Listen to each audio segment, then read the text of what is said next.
الہی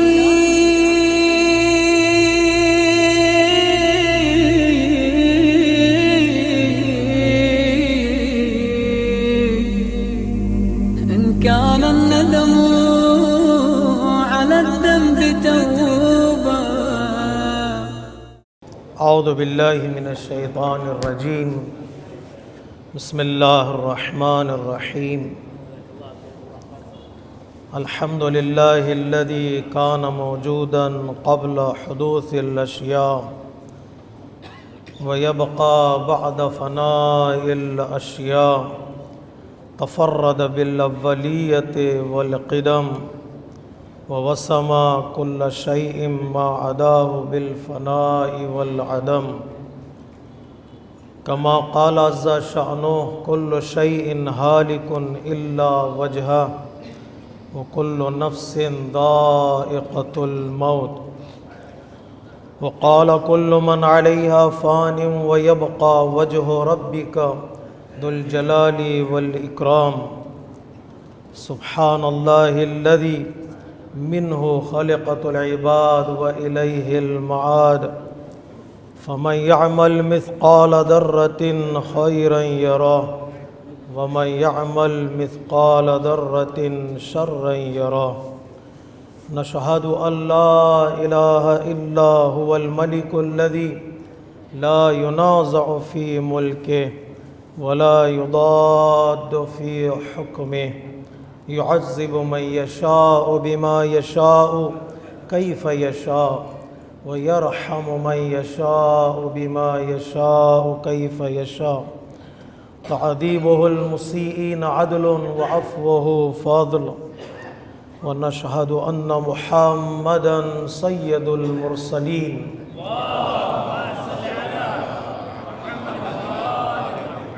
وخير المبشرين والمنذرين صلى الله عليه وآله الهداة المهديين. من ركب سفينتهم نجا واهتدى ومن تخلف عنها ضل وغرق وهوى. أوصيكم عباد الله بالاعتصام بالتقوى فإنه حبل متين وعروة وثقى. أما بعد فقد قال الحكيم في كتابه الكريم وقوله الحق. بسم الله الرحمن الرحيم. لقد جاءكم رسول من أنفسكم عزيز عليه ما عنتم حريص عليكم بالمؤمنين رؤوف رحيم. صدق الله العلي العظيم.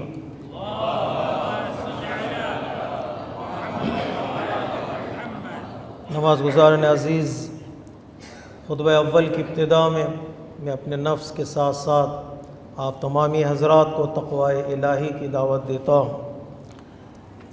گزشتہ جمعے کے دن خطبے میں ہم نے قساوت قلب، دل کی سختی اور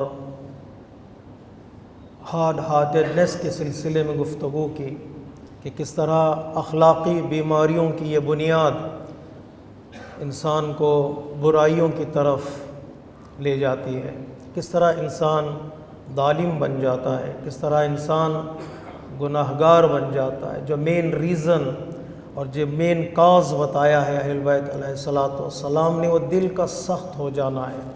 جب دل سخت ہو جاتا ہے تو اس پر نصیحتوں کا اثر نہیں ہوتا، اس پر کسی کے رونے کی آواز، کسی کے چلانے کی آواز اسے سنائی نہیں دیتی ہے. انسان کے اندر جو سب سے پہلی چیز ختم ہو جاتی ہے وہ رحم ہے. وہ انسان کے اندر پھر وہ اس کا رحیم ہونا، اس کا رحمت والا ہونا، ہمدردی کا خیال کرنا، یہ ساری چیزیں اس کے اندر ختم ہو جاتی ہیں. اس کے کانٹراسٹ میں جو چیز بہت ضروری ہے جس کی طرف جاننا ہے ہمارے لیے، وہ یہ کہ انسان کا دل نرم ہو، انسان نرم مزاج ہو، انسان مہربان ہو. اور جتنا انسان مہربان ہوتا چلا جاتا ہے اتنی ہی انسان کی زندگی بہتر، برتر اور خوبصورت ہوتی چلی جاتی ہے. اس لیے روایتوں میں اس خاص طور پر اس کی بات کی طرف اشارہ کیا ہے. پیغمبر اسلام کی خصوصی طور پر جو صفت بیان کی اللہ تبارک و تعالیٰ نے، قرآن مجید میں کہ یہ رسول جس کی تم پیروی کرتے ہو، جس کی پیروی کرنے کا ہم نے تمہیں حکم دیا ہے، یہ رعوف بھی ہے، یہ رحیم بھی ہے، یہ نرم مزاج ہے، اس کے اندر سختی نہیں ہے۔ فَبِمَا رَحْمَةٍ مِّنَ اللَّهِ لِنْتَ لَهُمْ، اب وہ مہربان ہے، نرم مزاج ہے، کائنڈ ہے، پولائٹ ہے۔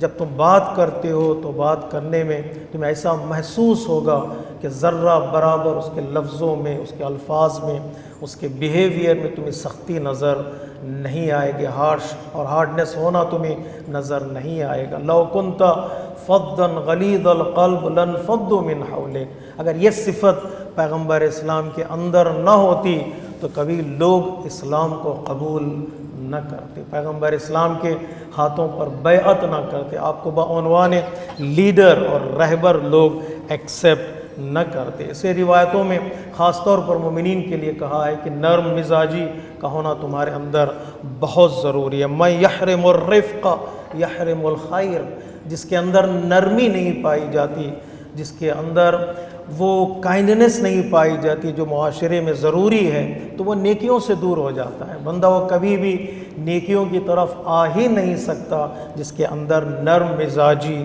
نہیں ہے۔ حتیٰ پیغمبر اسلام ختم مرتبہ حضرت محمد مصطفیٰ صلی اللہ علیہ وآلہ وسلم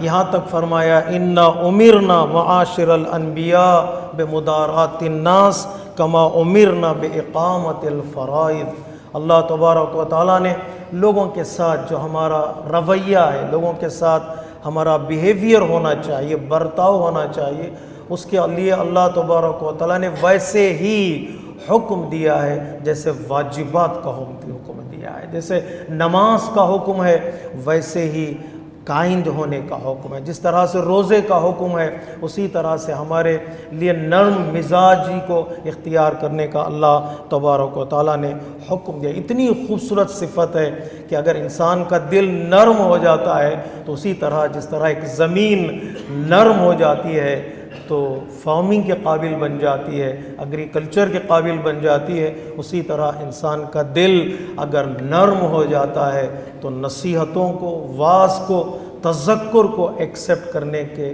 قابل بن جاتا ہے۔ مولا کائنات نے نہج البلاغہ میں جہاں امام حسن مجتبیٰ کو وصیت کی ہے، ایڈوائزز دی ہیں مولا کائنات نے، وصیت نمبر 31 میں، کہ مولا کائنات نے فرمایا بیٹا پتہ ہے میں تم سے کیوں بات کر رہا ہوں، تمہیں کیوں میں نصیحت کرنا چاہتا ہوں، کیوں میں تم سے بات کرنا چاہتا ہوں۔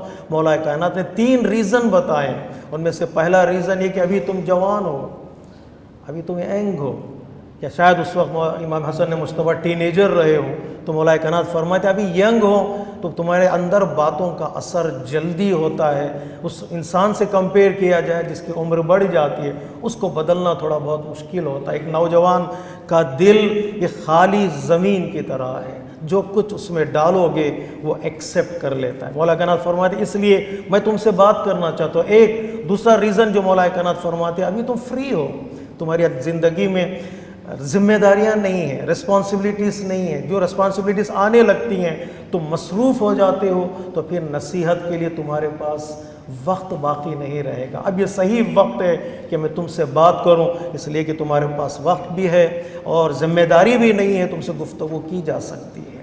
اس کے بتائے تیسرا ریزن جو مولا کائنات نے بتائی کہ بیٹا ابھی تمہارا دل سخت نہیں ہوا ہے، ابھی تمہارے اندر وہ نرمی ہے، جس نرمی کی وجہ سے جب بات کی جاتی ہے، نصیحتیں دی جاتی ہیں تو وہ نصیحتیں بندہ ایکسیپٹ کر لیتا ہے۔ تو مولا کائنات نے فرمایا یہ 3 ریزنز کی وجہ سے میں تم سے بات کرنا چاہتا ہوں۔ اگر کسی کے اندر یہ صفت پائی جاتی ہے تو بہترین نعمت ہے اللہ تبارک و تعالیٰ کی طرف سے۔ اور یہ نرمی کبھی کبھار انسان اپنے آپ سے، اپنے وجود سے، اپنی زندگی میں انسان اس نرمی کا خیال کرے۔ اگر انسان کے اندر وہ صفت پائی جاتی ہے تو اپنے لیے زیادہ انسان اپنی زندگی کے لیے سخت نہ بنے۔ کبھی کبھار ہوتا ہے ہم اپنے آپ پر سختی کرتے ہیں، ہمارے لیے ہم اپنے لیے ایک بوجھ بنا لیتے ہیں کسی بھی چیز کو، کسی بھی رسپانسبلٹی کو، جبکہ دین ہمارا آسان ہے، دین ہمارا سہل ہے۔ قرآن کتاب ہے، آسان کتاب ہے، دین ہمارا آسان دین ہے، پیغام جو ہمیں دیے گئے وہ آسان پیغام ہے، سہل پیغام ہے۔ کبھی کبھار اتنی سختی ہم اپنے آپ پر ڈال لیتے ہیں، ایسا لگتا ہے کہ دین ہمارے لیے بوجھ بن جاتا ہے، بار بن جاتا ہے، برڈن بن جاتا ہے۔ دین یعنی بوجھ ہے، دین یعنی بار ہے کہ انسان اس کو اٹھا نہیں سکتا، تو دین سے دور ہوتا چلا جاتا ہے۔ حتیٰ مولا کائنات نے نہج البلاغہ میں اس بات کی طرف اشارہ کیا ہے کہ تمہارا دل اگر مستحبات انجام دینے کے لیے مائل ہو تو انجام دینا، اگر دل تیار نہیں ہے تو چھوڑ دو۔ زیادہ اپنے اوپر اتنی سختی نہ کرو کہ تمہارا دل پھر واجبات سے بھی اچاٹ ہو جائے، واجبات سے بھی دور ہو جائے۔ واجبات تو چھوڑی نہیں جا سکتی، فرائض جو ہیں ان کو انجام دینا ہی ہے۔ اگر دل تیار ہے مستحبات کے لیے، بسم اللہ، اگر تیار نہیں ہے سو جاؤ، اگر تیار نہیں ہے تو اس کو چھوڑ سکتے ہو۔ چھوڑنے کا مطلب یہ نہیں کہ اگر انسان یہ کہے میرا دل تیار نہیں، بہانوں کے ذریعے سے نہیں، کبھی کبھار سستی کی وجہ سے، کبھی کبھار کام کے زیاد ہونے کی وجہ سے انسان کا دل تیار نہیں ہوتا ہے۔ اگر یہ تیار ہے تو بسم اللہ، اگر تیار نہیں ہے تو سختی نہ کرو اپنے آپ پر۔ اگر سختی کرتے چلے جاؤ گے تو دھیرے دھیرے تم دین سے دور ہوتے چلے جاؤ گے۔ ایک اپنے آپ سے نرمی، اپنے آپ سے رفق، اپنے آپ پر تم کائنڈ بنو، اس لیے کہ میں زیادہ اپنے آپ کو بہت چاہتا ہوں، میں اپنے آپ کو پسند کرتا ہوں، میں اپنے آپ سے محبت کرتا ہوں۔ جس سے انسان محبت کرتا ہے اسے کبھی سختی سے برتاؤ نہیں کرے گا۔ اور جو دوسری قسم ہے اس نرمی کی، انسان لوگوں کے ساتھ جب بات کرتا ہے، انسان زندگی گزارتا ہے، اس کے اندر اس کے مزاج میں نرمی کا ہونا بہت ضروری ہے، سافٹنس کا ہونا بہت ضروری ہے۔ خصوصی طور پر مومنین کی جہاں بات آتی ہے، گھر والے اور ہمارے فیملی ممبرز جو ہمارے رشتہ دار ہیں، ان کے ساتھ میرا مزاج کیسے ہونا چاہیے، کیسا میرا برتاؤ ہونا چاہیے، وہاں پر نرمی اگر انسان کی زندگی میں آ جاتی ہے تو انسان کی زندگی کامیاب ہو جاتی ہے۔ ایک گھر ہے اور دوسرا مومنین کے ساتھ ہے۔ مومنین کے ساتھ جس معاشرے میں میں رہتا ہوں، جس سوسائٹی میں میں رہتا ہوں، سوسائٹی میں جب میرا برتاؤ ہو، جب میری ملاقات ہو کسی سے، تو میرا مزاج نرم ہونا چاہیے۔ شر الرعاء الحطمہ، کبھی کبھار ہم باتوں سے، اپنے بیہیویئر سے، اپنی گفتگو سے دوسرے انسان کو توڑ دیتے ہیں، بریک کر دیتے ہیں، کبھی ان کے پرسنالٹی کو توڑ دیتے ہیں، کبھی ان کے دل کو توڑ دیتے ہیں، تو پھر ان پر نصیحتوں کا اثر نہیں ہوگا۔ تو یہاں تک کہ پیغمبر اسلام فرماتے تمہاری تبلیغ میں بھی نرمی کا ہونا بہت ضروری ہے۔ جب کوئی پیغام تم پہنچانا چاہتے ہو تو وہاں پر نرمی کا ہونا بہت ضروری ہے۔ اگر وہ نہیں ہے، وہ رفق نہیں ہے، تو تمہارا پیغام وہاں نہیں پہنچے گا۔ تدعو الی سبیل ربک بالحکمت والموعظۃ الحسنہ، یہاں حکمہ یعنی وہی وزڈم کے ساتھ کا مطلب نرم مزاجی تمہارے اندر ہونا چاہیے۔ اگر سختی ہے تو تمہاری اچھی بات بھی لوگوں کے دلوں میں بیٹھ نہیں پائے گی۔ حتیٰ پیغمبر اسلام کی زندگی کا ہم مطالعہ کریں گے، کتنی خوبصورت زندگی آپ کی، کتنی خوبصورت سنت ہے آپ کی۔ حتیٰ یعنی جو لوگ نئے مسلمان ہوئے تھے یا جب بھی مسلمان نہیں ہوئے تھے، انہیں مسجد کے احکام کا پتہ نہیں تھا، آداب مسجد، ایٹیکیٹس آف ماسک کا پتہ نہیں تھا، وضو خانے میں کس طرح ہمارا برتاؤ ہونا چاہیے پتہ نہیں تھا۔ لوگ آتے تھے کبھی کبھار مسجد کی توہین کر دیتے، ڈسریسپیکٹ کر دیتے تھے۔ حتیٰ وہ لوگ جب بھی مسلمان نہیں ہوئے تھے، انہیں کے آداب کا پتہ نہیں تھا، انٹر ہوتے تو کوئی نہ کوئی کام ایسا کر دیتے جو اصحاب کو غصہ آ جاتا تھا۔ کہا جاتا ہے کہ یہودی آیا مسجد وضو خانے میں، اس نے گندگی پھیلا دی وضو خانے میں، اصحاب پیغمبر نے نیام سے تلواریں نکال لی۔ میں ہمیشہ کہا کرتا ہوں جن کی تلواریں میدان جنگ میں نہیں چلتی ان کی مسجد میں نکل آتی، نکالی تلواریں نکالی، چلو ہم قتل کر دیں گے، مار دیں گے۔ پیغمبر اسلام نے روکو، اگر اس نے گندگی ڈال دی ہے، مسجد کی ڈسریسپیکٹ کی ہے، ایک بالٹی پانی بہا دو، وہ گندگی دور ہو جائے گی۔ جو کام ایک بالٹی پانی سے حل ہو سکتا ہو، جو مسئلہ، وہاں خون نہیں بہایا جا سکتا، وہاں خون نہیں بہایا جا سکتا۔ اس ایک برتاؤ نے، اس ایک بیہیویئر نے پیغمبر اسلام کے اس بندے کو جو گندگی پھیلا چکا ہے مسلمان بنا دیا۔ اس بندے کو دین اسلام کی اس نے دعوت دے دی اور وہ آیا کہ ایکسیپٹ کر لیا دین مبین اسلام کو۔ اگر یہ دین ہے تو پھر اس دین کو ایکسیپٹ کرنا ہی چاہیے، وہ اس دین کو پھیلنا ہی چاہیے۔ تو پیغمبر اسلام نے تبلیغ کے لیے کہا جب بات پہنچانی ہو دوسروں کو تو تمہارے پاس ایک پلاننگ کا ہونا ضروری ہے، اور تمہارے پاس ایک نرم مزاجی کا ہونا بہت، ورنہ پیغام نہیں پہنچے گا. یہاں تک نہیں میرے عزیز، میں اپنے آپ سے اچھا رہوں، کائنڈ بنوں اپنے گھر والوں کے ساتھ، مومنین کے ساتھ. یہاں تک قرآن مجید کہتا ہے دشمنوں کے ساتھ بھی تمہارا برتاؤ اچھا ہونا چاہیے، دشمنوں کے ساتھ بھی تمہارا بیہیویئر اچھا ہونا چاہیے. حتیٰ حضرت ابراہیم علیہ السلام سے جب آپ کے چچا نے کہا کہ میں تمہیں مار دوں گا اگر میری بات نہیں مانو گے، لَإِن لَمْ تَنْتَهِ لَأَرْجُمَنَّكَ، اگر تم باز نہیں آؤ گے بتوں کی توہین کرنے سے، میں تمہیں سنسار کر دوں گا، تمہیں پتھروں کے ذریعے سے مار دوں گا، تمہیں قتل کر دوں گا. وَهْجُرْنِ مَلِيًّا، مجھ سے دور ہو جاؤ. کتنی سختی تھی اس کلام میں اور کتنا ہارڈنس تھا اس کلام میں کہ میں تمہیں مار دوں گا، قتل کر دوں گا، مجھ سے نکل جاؤ، مجھ سے دور ہو جاؤ. تو بیہیویئر کیا ہونا چاہیے حضرت ابراہیم کا؟ آج کی دنیا کہتی ہے نا تم جیسا بولو گے ویسا سنو گے. نہیں، ضروری نہیں ہے کہ ہر جگہ جیسے آدمی بولے ویسے سنے، نہیں، یا ویسے سنائے. حضرت ابراہیم نے کہا قال سلام علیک ساستغفر لک ربی. جب غصے میں بات کر رہا تھا وہ حضرت ابراہیم نے کہا سلام علیکم، ہولڈ ڈاؤن، اتنا چلا کیوں رہے ہو، اتنی سختی کیوں ہے؟ میں تمہارے لیے اللہ تبارک و تعالیٰ سے تمہاری مغفرت کی دعا کروں گا. انہ کان بی حفیہ، اللہ تبارک و تعالیٰ بہت مہربان ہے، بہت مہربان. حضرت ابراہیم چاہے تو ویسے ہی جواب دے سکتے تھے جیسے اس نے سوال کیا ہے، جیسے اس کا برتاؤ تھا، لیکن حضرت ابراہیم نے کہا نہیں، جب مہربانی سے پیش آؤ گے وہ ٹوٹ جائے گا. سختی سے توڑنا اور ہے، نرمی سے اسے مجبور کرنا اور ہے. یہ وہ ہتھیار ہے جسے انبیاء علیہ السلام نے اپنایا. یہی نہیں میرے عزیزو، اللہ تبارک و تعالیٰ نے انبیاء کو حکم دیا ہے جب بھی دشمن سے بھی بات کرنا تول کر بات کرنا، نرمی کے ساتھ گفتگو کرنا. اذا اذهبا الى فرعون انه طغى، تم دونوں جاؤ فرعون کے سل میں، جاؤ اس کے کورٹ، اس کے سامنے کھڑے ہو جاؤ، وہ طغیان کر چکا ہے، بہت آگے بڑھ چکا ہے، ٹرانسگریسرس ہے.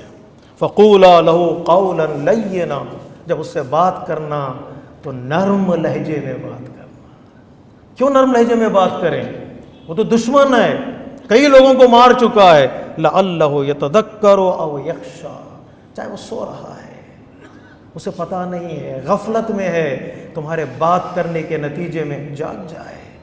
ہو سکتا ہے وہ لوٹ کر آ جائے، ایک تذکر اسے مل جائے، ایک ریمائنڈر اسے مل جائے، جاگ جائے گا. ہو سکتا ہے ممکن ہے جاگ جائے، اور یخشا ممکن ہے ڈر جائے.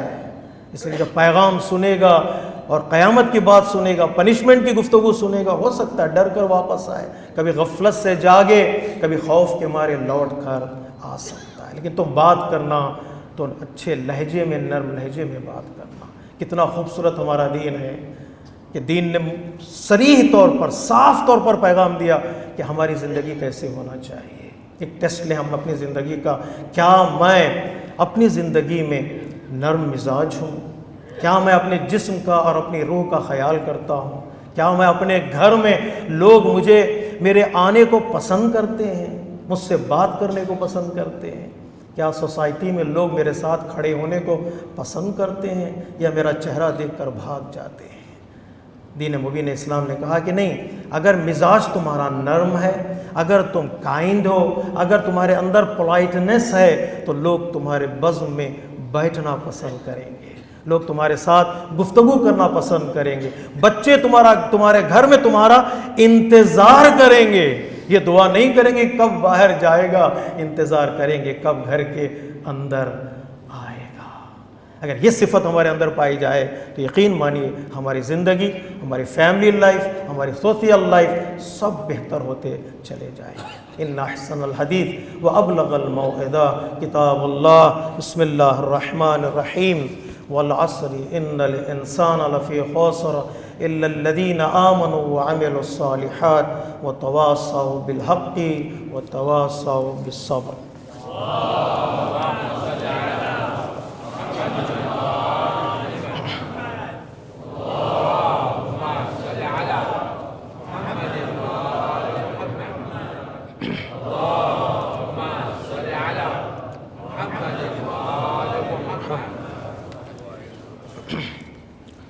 بسم اللہ الرحمن الرحیم.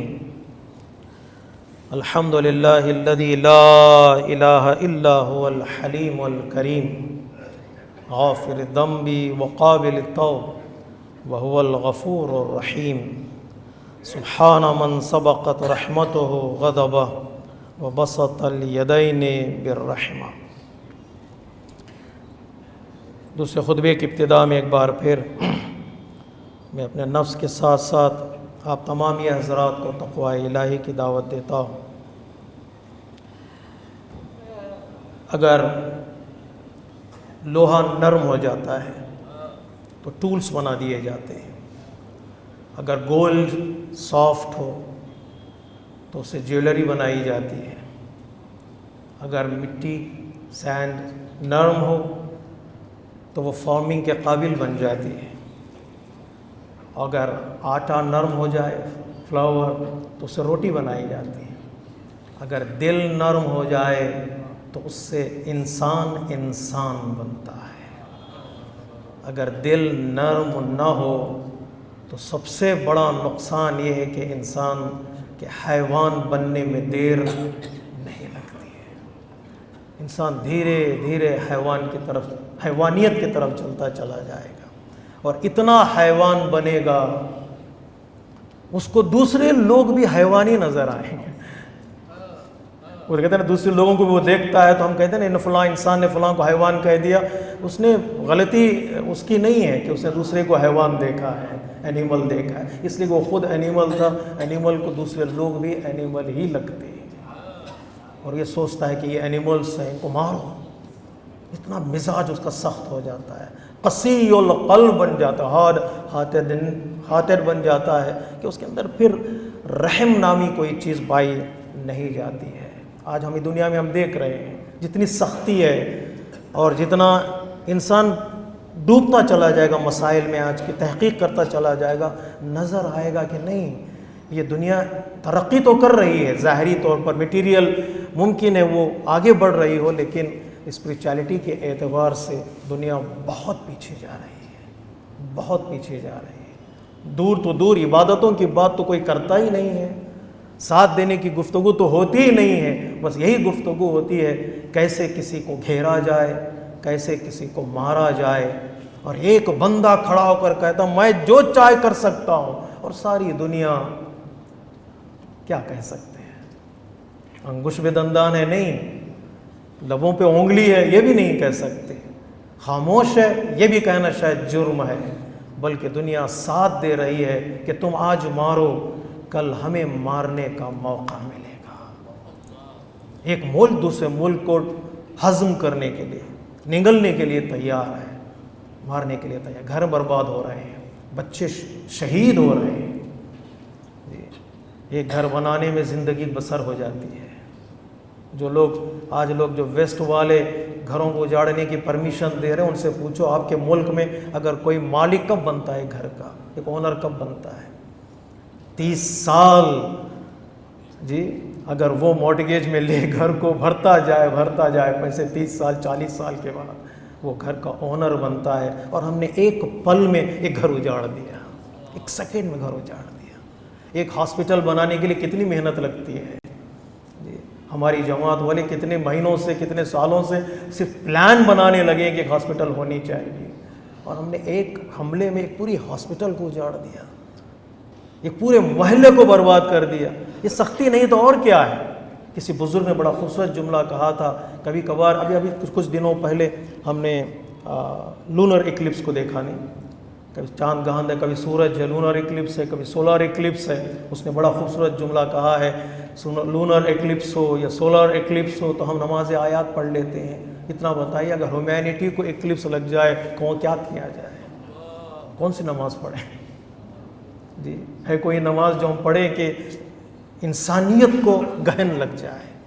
کوئی اعمال ہے، کوئی دعا ہے؟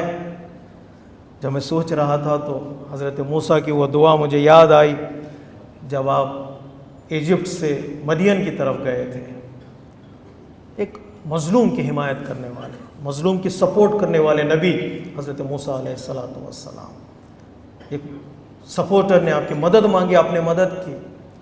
سیج میں تھے آپ، بنی اسرائیل جو تھے ایجپٹ میں وہ گھیراؤں میں تھے فرعون کے، وہ بچوں کو شہید کرنے والا، مارنے والا، قتل کرنے والا، عورتوں کو زندہ رکھنے والا، مردوں کو ذبح کرنے والا، سلاٹر کرنے والا فرعون اس دربار میں رہتے تھے حضرت موسیٰ۔ دیکھا تھا حالات کیا ہیں، سچویشنز کیا ہیں اس موقع پر۔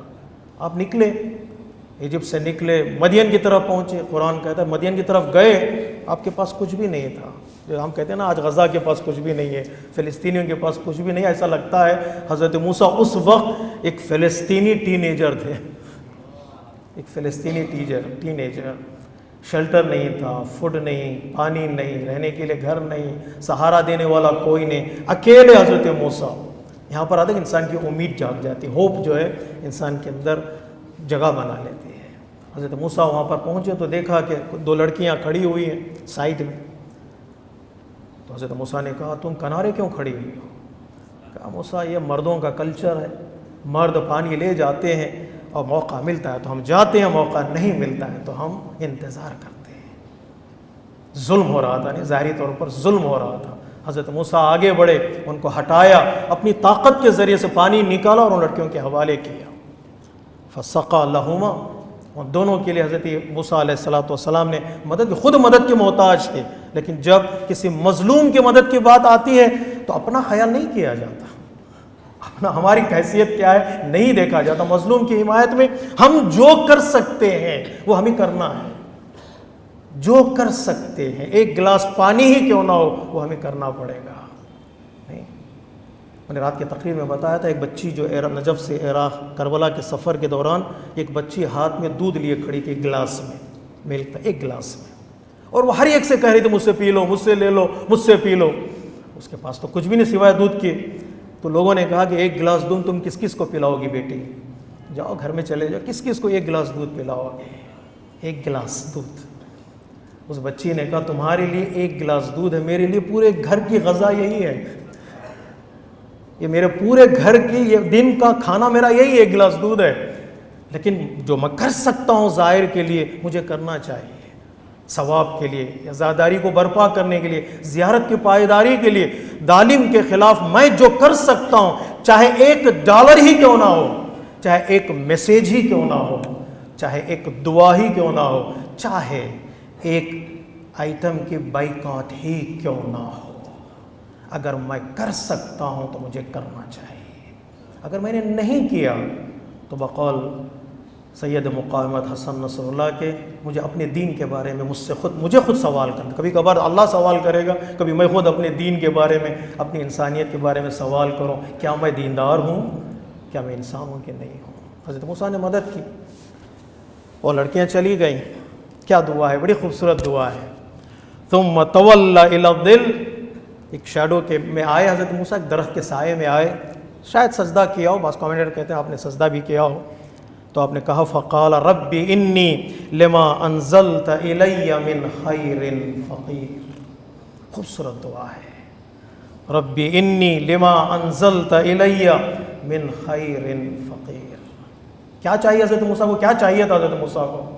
آج کہتے ہیں نا ہیومینیٹیرین ایڈ کے لیے ہم ان کے لیے کچھ بھیجیں، کھانا بھیجیں، پانی بھیجیں، جی کیا کئی چیزیں ہوتی ہیں نا، ٹینٹ، شیلٹر، یہ ساری چیزیں حضرت موسیٰ کو چاہیے تھا، ساری چیزیں حضرت موسیٰ کو چاہیے تھا، لیکن حضرت موسیٰ نے ایک بھی چیز اللہ سے نہیں مانگی۔ کبھی کبھار معین کرنا پڑتا ہے دعاؤں میں، پروردگار ہمیں یہ دے دے، ہمیں یہ دے دے۔ کبھی کبھار جو توحید کا اعلیٰ ترین درجہ اور سٹیٹس اور پوزیشن ہے وہ یہ کہ سب کچھ اللہ پہ چھوڑ دو، پروردگار تو بتا تو مجھے کیا دینا چاہتا ہے، مجھے کیا دینا چاہتا ہے۔ یہ عرفانی گفتگو ہے، وقت نہیں ہے میرے پاس، تو کیا بتا، کیا تو دینا چاہتا ہے، میں فقیر ہوں۔ رب انی لما انزلت الی من خیر فقیر، تو جو کچھ مجھ پر نازل کر سکتا ہے نازل کر دے، یہ بندہ فقیر ہے، تیرے دروازے پر کھڑا ہوا ہے، میں فقیر ہوں اور اللہ غنی ہے۔ میں ایک چیز مانگ لوں تو اللہ کے عطاؤں پر میں لمیٹیشنز لگا دوں گا، ریسٹرکشنز، پتہ پڑا دیا تو کہ مجھے عطا کر دے۔ شیلٹر مانگ لیتے تو شیلٹر مل جاتا، غذا نہ ملتی، غذا مانگ لیتے تو غذا مل جاتی، پانی نہ ملتا، پانی مانگ لیتے تو پانی مل جاتا، فوڈ نہ ملتا، اور شیلٹر نہ ملتا تو حضرت موسیٰ نے کہا پروردگار تو دے دے. اللہ تبارک و تعالیٰ نے کہا چلو موسیٰ تم نے میری راہ میں جہاد کیا، مظلوموں کی مدد کی، چلتے رہے، ہجرت کی، مائگریشن کیا اور جہاد کیا، تم نے ظالم کے خلاف تم نے قیام کیا ہے موسیٰ، تمہاری ساری نیتوں کو ہم پورا کر دیتے ہیں. تمہیں شیلٹر چاہیے، حضرت شعیب کا تمہیں گھر ملے گا. تمہیں غذا چاہیے، وہ دسترخوان پر، نبی کے دسترخوان پر تم بیٹھو گے. اور تمہیں پانی چاہیے، حضرت شعیب کا باغ، کھیت، سب کچھ تمہارا ہے. جی ہمارے یوتھ یہ بھی دعا کر لے، اے موسیٰ تم نے شیلٹر مانگا تھا، فوڈ مانگا تھا، پانی مانگا تھا، ہم تمہیں لڑکی بھی دے دیتے، تمہاری فیملی لائف بھی یہاں سے شروع ہو جاتی ہے. یہ خوبصورت زندگی تمہیں مل جائے گی. کبھی کبھار ہوتا نا، ہم سوچتے ہیں یہ غزہ والے، یہ فلسطین والے، یہ پارا چنار والے، یہ یمن والے مصیبتیں دیکھ رہے ہیں، سیریا والے کنٹینیوس اٹیک ہو رہے ہیں سیریا پر، کوئی پوچھنے والا نہیں ہے. مصیبت میں ہے، پریشانی میں ہے، ہارڈشپس میں ہے، شہادتیں ان کے گھروں میں، ایک فیملی تباہ ہو رہے. ایک جرنلسٹ کے گھر کے 22 لوگوں کو ایک ہی حملے میں مار دیا گیا. مصیبتیں ہیں، ان مصیبتوں کے درمیان وہ دعا کریں اور ہم ان کے بہاف میں دعا کریں. کیا دعا کریں؟ رب انی لما انزلت الی من خیر فقیر. پروردگار ہم فقیر ہیں اور وہ لوگ جو قربانیاں دے رہے ہیں ان کے ہاتھ خالی ہیں. اگر تو نعمتوں کی بارش کر دے تو ان کی زندگی کامیاب ہو جاتی ہے. میرے عزیزوں، میرے بزرگوں، میرے دوستوں، ہماری ذمہ داری بنتی ہے جہاں بھی رہیں، جیسے بھی رہیں. کبھی کبھار کلیکٹیو کا پروگرام ہوتے ہیں، کام ہوتے ہیں، لیکن جہاں ہم رہتے ہیں کبھی کبھار ڈیفیکلٹیز ہیں، پرابلمس ہیں، گورنمنٹ آپ کا ساتھ نہیں دیتے ہیں، ممکن ہے ریسٹرکشنس ہو، ممکن ہے پابندیاں ہوں، لیکن انڈیویجولی طور پر ہم جو کر سکتے ہیں کریں، دل کھول کر کریں. یقین مانیے ہر ایک سکے کا بدلہ اللہ تبارک و تعالیٰ ہمیں عطا کرے گا. وہ سخی ہے، وہ غنی ہے، وہ دیکھتا یہ ہے کہ میرے بندے کس طرح آگے بڑھتے ہیں. میں نے جملہ کہا تھا کہ دہرا دوں، شاید یہ فلسطین کے لوگوں کا امتحان کم ہے اور ہمارا امتحان زیادہ ہے کہ ہم کس طرح ریئیکٹ کرتے ہیں، ہم کس طرح ان چیزوں کو لیتے ہیں. لوگوں میں مایوسی پھیلاتے ہیں یا لوگوں میں امید پھیلاتے ہیں. یہ بہت ضروری ہے. انشاءاللہ اللہ تبارک و تعالی ہم سب کو توفیق دے کہ ہم مظلومین کے حامی بنیں اور ظالمین کے مخالف اور ان کے دشمن. اللہم صلی علی سید المرسلین وشفیع المذنبین نبیا محمد صلی اللہ علیہ وآلہ.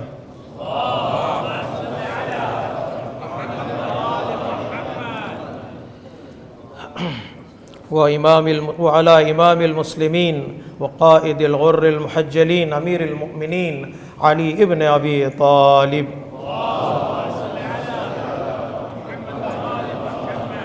وعلى سيدة نساء العالمين وبضعة خاتم النبيين سيدتنا فاطمة بنت رسول الله.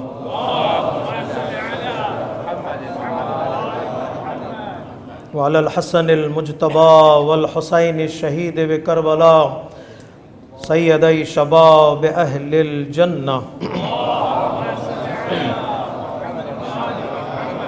وعلى أئمة المسلمين وقادة المؤمنين علي بن الحسين ومحمد بن علي وجعفر بن محمد وموسى بن جعفر وعلي بن موسى ومحمد بن علي وعلي بن محمد والحسن بن علي عليهم الصلوات والسلام.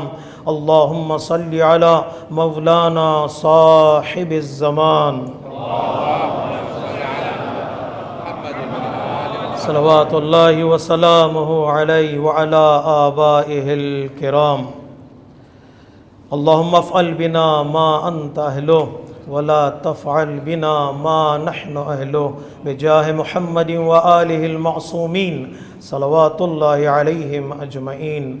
اللهم اجعلنا ممن يذكر فتنفعه الذكرى.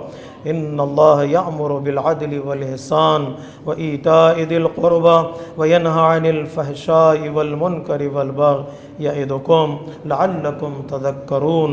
إن أحسن الحديث وأبلغ الموعظة كتاب الله. بسم الله الرحمن الرحيم. قل هو الله أحد الله الصمد لم يلد ولم يولد ولم يكن له كفوا أحد صدق الله العلي العظيم والسلام عليكم ورحمة الله وبركاته.